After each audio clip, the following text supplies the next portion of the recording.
ኝነትን እንገባ ከተባለ አሸናፊ እንሁን ከተባለ ፋኖ ይህን ሳይራዘምና ጦርነቱ ሳይራዘምና በቶሎ ይቆጭ ከተባለ አማራ በብሔርተኝነቱ መደራደር መቻል የለበትም። ብሔርተኝነቱ መማር አለበት። ትውልዱ መማር ያለበት የአማራ ሚዲያ ሰዎችና ዲያስፖራ አንድ ብልጽግና የሰራውን ወንጀል እየፖሰቱ ለታሪክ ይቀመጥ ይላሉ። ለታሪክ ማን ነው የምታስቀምጠው? አንተ ኢንተርናላይዝ ሳታደርገው አንተ ካንተ ጎን ያሉትን በአንተ እድሜ ያሉትን ያንተ ትውልዶችን በአንተ ጊዜ የተወለዱትን ህፃናትን ብሔርተኝነት ሳታስተምር ስለ አማራ ስለሚደርስበት ግፍ ሳታስተምር ማን ነው ለቀጣዩ ጄኔሬሽን የሚያስተላልፈልህ? ጄኔሬሽን እኮ የሚተላለፈው ከትውልድ ወደ ትውልድ አንድ ነገር የሚተላለፈው ስታስተምር ነው፣ ስታሰርጸው ነው እንጂ ስለተናገርከው አይደለም፣ ስለፖስተትከው አይደለም። ስለዚህ ማስመሰሉ ሊበቃ ይገባል። የአማራ እጅ ተቆርጦ ኃይሉ ጋር ሲጨፈርበት፣ አማራ ተገሉ ባህያ ተጭኖ ሲጨፈርበት፣ ሬሶ ባህያ ተጭኖ በጅምላ ህፃናት ሲቀበሩ ይህን ፎቶ በባነር አሰርቶ ዲያስፖራው ለአንድም የአውሮፓና የአሜሪካ ባለስልጣናትም ሆነ የሚዲያ አካላት ሲያሳዩ አይተን አናቅም። ለምን? በአቢደነቶች የተሞላና የተደራጀ ነው። 20 በላይ ዲያስፖራዎች አሉ፣ የዲያስፖራ ተቋማት አሉ። ምን በአቢደነቶች የተቋቋመ ነው፣ የሚመራ ነው። የለንደን ፋኖ ምናምን የስዊድን ፋኖ ትላለ አይደለም።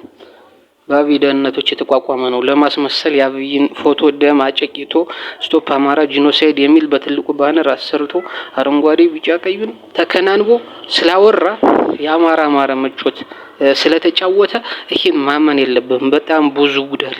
ስለዚህ ፋኖ የራሱን የዲያስፖራና የሚዲያ አካላት ማዋቀር አለበት። እንደገና ከ20 በላይ ተቋማት አሉ፣ መፍረስ አለበት። ፋኖ ከራሱ መሬት ላይ ካሉ ፋኖች ወደ ውጭ እንዲወጡ አድርጎ ስሜት ያለው ዲያስፖራ ኢንቫይቴሽን ልኮ ያስወጣ። ይህን ኮሚቴ መቋቋም አለበት፣ ሚዲያም መቋቋም አለበት እንጂ የአንዳንዴ ከሱ ቪዲዮ ወስደው ለቀው ከፍተኛ ቪዲዮ በተሻለ መንገድ አቅርበው ከፍተኛ የአማራ ማህበረሰብና ከፍተኛ የፋኖ ተዋጊዎች መረጃው ሲደርሳቸው ሲያይ ደሙ የሚፈላ አማራ የሚጮት አክቲቪስትና ዩቲዩበር አለ፣ ቲክቶከር አለ፣ ፌስቡከር አለ። ይሄ መረጃችሁ አለ። በፌስቡክ በዩቲዩብ ይህን በዚህ ቪዲዮ ከኔ ነው የወሰድከው፣ በዚህ ያገኘውን ብር ላክ ሙሉ እያሉ የሚያስፈራሩ ስትራይክ እየላኩ ዩቲዩብ ፌስቡክ ያዘጉ ብልጽግና አዘጋብን እያሉ እኮ የሚሸጡ አሉ። ብልጽግና አዘጋብን እያሉ በየጊዜው የዩቲዩብ አካውንታቸውን ቲክቶካቸውን የሚሸጡ ብዙ አሉ። በአማራ ሕዝብ ዘንድ ተቀባይነት ያላቸው የሚዲያ ሰዎች ይሄ አማራን መብቃት አለበት። ስለዚህ ይሄ መረጃው አለ። አሁን ራሱ በአማራ ሕዝብ ዘንድ በጣም ተቀባይነት ያላቸው የሚዲያ ሰዎች አሉ። ይህን እያስፈራሩ የስንቱን የዩቲዩብ እንዲያዘጉ ማለት ነው። መረጃው እኛ አደረስ ነው። እኛ አላማ እንዲደርስ መረጃው እንዲደርስ ነው መሆን ያለበት። እሺ መረጃውን እኛ 10 ታይቶ ከኛ ወስዶ የለቀቀው ልጅ ይዘቱ እስካልቀየረ ድረስ 100 200 ታየለት ደስተኛ ነው ልንሆን ቴንኪው ነው ልንለው የሚገባ እንጂ ልናዘጋበት አይገባም። ግን ያዘጉ ብዙዎች አሉ። ይሄ መረጃው አለ፣ ስክሪንሻቱ ያወሩት ቢያንስ እንኳን ስተወሩ ብሩን ስትጠይቁ በሌላ አካውንት በሌላ ሰው ስልክ ደውላችሁ ቴክስት ብትላላቁ በሌላ ፌስቡክ አካውንት እንደው በራሳችሁ 300 200 ምናምን ፎሎወር ባለበት አካውንታችሁ ሜሴጅ ጽፋችሁ ብር ትጠይቃላችሁ። ይሄ ነገር በጣም መታየት አለበት። በጣም ትኩረት ተሰጥቶ ሊሰራበት ይገባል። ስለዚህ ፋኖ የአማራን ሕዝብ ጭቆና ላለማስረዘም ሲል የራሱን ዲያስፖራ ክንፍና የሚዲያ አካላት በተሎ ማቋቋም አለበት። ይህን ስላችሁ ግን ፋኖ ውስጥ ያሉትን አሁን በየጦርነቱ እየተከታተሉ መረጃ የሚያደርሱትን አይጨምርም። ከነሱ ላይ አንድም ነገር አግኝቼ አላውቅም። ነገር ግን ኡጋንዳ ያሉ ውጭ የወጡ ኢትዮጵያ ውስጥ እየተሽለከለኩ የሚሰሩት ግን እያንዳንዳቸው መረጃው አለኝ።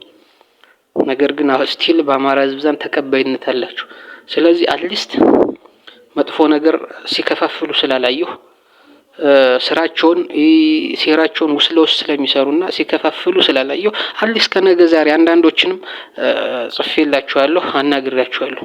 ካላሻሻሉ ግን አወጣዋለሁ። ስለዚህ ይህ ነገር መስተካከል አለበት። ሌላው ዲያስፖራው የአብይን ሴራ ለዓለም አቀፍ ማህበረሰብ እናሳውቅ ከተባለ ትክክለኛውን አማራ በጅምላ ሲቀበር የሚያሳይ ቪዲዮና ፎቶ አለ። ይሄው ይሄ አለ መከላከያው አማራውን ገሎ ሲጨፍር የሚያሳየው ይሄ ነው ማሳየት ያለባችሁ እንጂ ምናባዊ ስቶፕ አማራ ጂኖሳይድ እያላችሁ ምናባዊ ያለ ማስረጃና መረጃ እንትን ማለቱ ለውጥ አያመጣም። ይሄ አሉባልታ ነው። ያ አፍሪካ አይደለም። አውሮፓና አሜሪካ ስትኖር አንድ ነገር ስትነግረው መረጃና ማስረጃ ማሳየት አለበት። ስለዚህ ይሄ ነገር በጣም መታየት አለበት፣ መሰራት አለበት።